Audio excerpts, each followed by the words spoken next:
pas de moi. Et c'est quoi cette prière que tu es en train de me faire? Moi, tu m'aimes pas.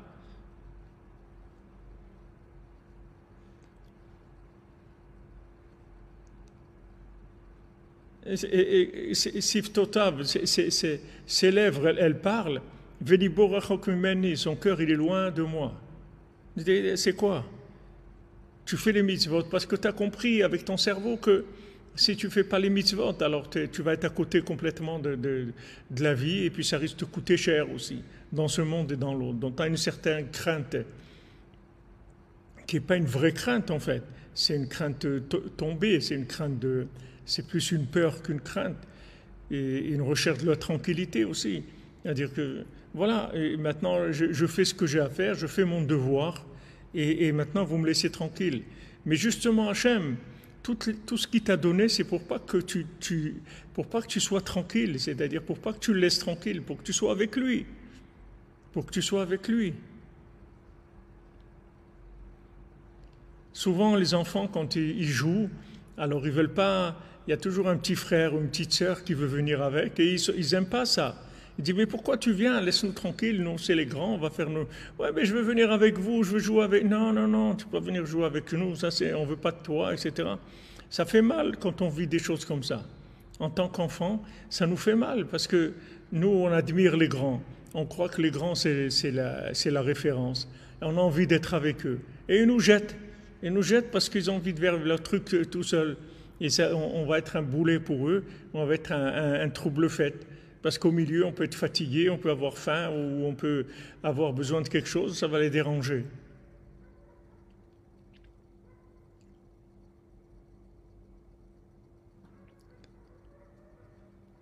Shalom, shalom les amis. Donc, les gens, ils pensent que servir Dieu, c'est ça. Voilà, j'ai fait ce que j'avais à faire, maintenant oublie-moi. Mais non, tout ça, je l'ai fait pour pas que tu m'oublies. Alors, qu'est-ce que tu me dis, oublie-moi? Donc, mais maintenant, pour sortir de cette mentalité, c'est les 49, c'est 7 fois 7, c'est la mentalité de l'esclave. C'est l'intelligence artificielle entre les sphirantes, entre les midot. Maintenant, la 50e porte, c'est autre chose complètement. On passe dans l'inclusion dans Hachem, dans la fusion dans Hachem totale. Et même un esclave qui ne veut pas sortir, quand il arrive la 50e année, il est obligé de sortir. Même s'il ne veut pas, on le met dehors. Il sort, c'est fini. Il sortira de l'esclavage même s'il ne le veut pas. Parce que la lumière de la 50e porte, elle va animer les 70 facettes de la Torah qui sont en fait la vie, le mode de vie logique de ce monde. Et maintenant, pourquoi les gens, ils ont une double vie? C'est-à-dire qu'ils ont une vie de traditionnalistes par rapport à la Torah, ils vont manger kasher, ils vont faire Shabbat, ils vont faire leurs prières, etc. Mais là où ils vivent vraiment, là où ils ont leur bonheur, là où ils s'éclatent, c'est pas dans la Torah, c'est dans le reste. Ils vont aller à Deauville, ils vont passer un bon week-end à Deauville, s'éclater, trucs. On va aller à Cannes, on va aller à Marbella, on va aller là-bas. C'est là, on va s'éclater, c'est ça la vie. Mais bon, on ne peut pas me reprocher. Je mange kasher, je fais Shabbat, je fais ma prière et tout. Mais quand il s'agit de s'éclater, c'est pas dans la Torah. Mais Hachem, c'est pas ça qu'il veut. Hachem, il veut que tu t'éclates dans la Torah. C'est ça qu'il veut. Il veut que la Torah, ça soit ton plus grand plaisir. Que de servir Dieu, ça soit ton plus grand plaisir. Et ça, tu ne peux pas y arriver tant que tu ne trouves pas la 50e porte. C'est que la 50e porte qui va te brancher la façon logique de vivre la Torah avec l'infini. C'est que la 50e porte qui va t'amener ça. C'est que les contes, le moachnoun, le cerveau de la 50e porte qui peut t'amener ça. Et à ce moment-là, tu vas kiffer la Torah. Tu vas kiffer la Avodat Hashem. Tu vas kiffer la prière. Tu n'as plus envie qu'elle se termine, la prière. Parce que tu es en train de kiffer. Alors que la plupart des gens, avant de commencer, ils voient comment ils vont terminer pour s'en aller. Parce que ce n'est pas ça qu'ils aiment. Ils n'aiment pas la prière. Rabbeinu, il a dit, les gens, pourquoi ils ne m'aiment pas? Parce que moi, j'ai amené au monde la prière, là, des doutes. Et les gens, ils n'aiment pas la prière. Alors que c'est la chose la plus extraordinaire qui existe.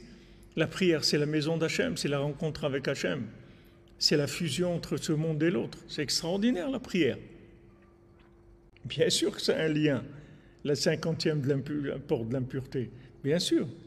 La 50e porte de l'impureté, c'est la situation qui va déclencher la 50e porte de la sainteté qui est dans la 50e année, qui est le Yovel.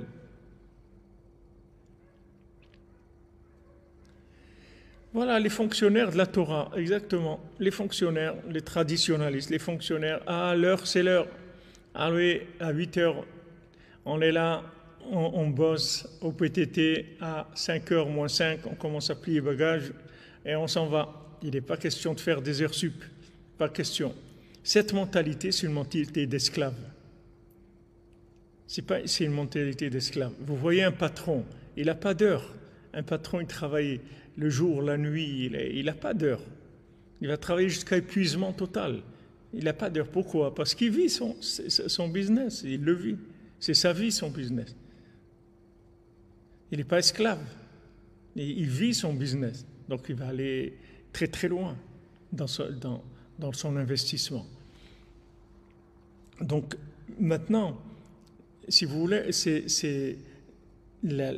quand la 50e porte, elle rentre en action, alors après, tous les 49 portes, elles sont surélevées, elles vont se connecter. Et à ce moment-là, on va sentir un véritable plaisir à l'infini. C'est avoir un plaisir à faire les mitzvot, avoir un plaisir à l'étude, avoir un plaisir d'aider, de faire du bien, tirer un plaisir à faire du bien. Pas de faire ça comme une obligation. Et maintenant, cette mentalité d'esclave, c'est le fait que dans les 70 facettes, c'est-à-dire dans la réalité, il manque l'autre dimension. C'est l'autre dimension qui fait la réussite. Dans un couple, vous voyez ça. C'est-à-dire un couple, quand est-ce qu'un couple a des problèmes? Quand ils ne sont pas les deux soumis à une dimension qui les inclut tous les deux. Une fois qu'on est soumis à une dimension qui nous inclut tous les deux, après il n'y a que des problèmes de midot, que des problèmes de 49. Mais ça ne va jamais clasher. Quand est-ce que ça clash? C'est qu'il n'y a pas de soumission, il n'y a pas une entente, un objectif commun. Quand on a une entente, un objectif commun, à ce moment-là, ça ne clash pas. Ça ne veut pas dire que ça va être facile, parce qu'il y a des gens qui ont des midotes catastrophiques, des gens qui sont jaloux, envieux, radins, nerveux, gloutons, qui ronflent, qui sont sales, qui sont tout ce que vous voulez. Mais tout ça, c'est des midotes, c'est tout. C'est rien du tout. Le principal, c'est la direction, c'est tout. Alors que des gens, ils sont bêtes, ils vont chercher le côté Hollywood, le gars sympa, la fille sympathique, et truc et tout, qui sait bien parler et tout. Et maintenant, le but, où on va? Où on va, c'est ça le principal. Tout ça, ça va passer. Les sourires, les trucs qui vont passer, vous croyez que ça va durer tout le temps, les sourires? Ça y est, ça va passer. Après, qu'est-ce qui reste? Vous croyez que vous allez manger la crème du gâteau toute votre vie, de la crème? Vous ne pouvez pas manger de la crème toute votre vie, vous allez tomber malade. Il y a la crème, c'est pour manger le gâteau, la crème, c'est tout. Il y a un côté de crème, mais c'est pour aider à manger le gâteau, c'est pas pour autre chose. Donc le principal, c'est l'objectif, où on va. C'est le principal. Comme Rabbi nous dit, qu'est-ce que tu veux? C'est tout. Avant de parler maintenant comment, le truc, la route, c'est dur, c'est ça, comment on va... Où tu veux aller d'abord? Viens, on entend. Dis-nous où tu veux aller. Une fois que tu me dis ce que tu veux, ce que tu gères, où tu veux aller, après viens, on va parler, on va trouver les moyens, aucun problème. Mais d'abord, dis-moi où tu vas. Qu'est-ce que tu veux? C'est le principal. Le principal dans un couple, c'est ça. C'est pas les comportements. Le comportement, ça peut être très désagréable. Et ça peut faire souffrir le comportement. Mais la plus grande souffrance qui existe, c'est quand on s'est perdu. C'est la plus grande souffrance. Il n'y a pas plus grande souffrance que ça, que de se perdre.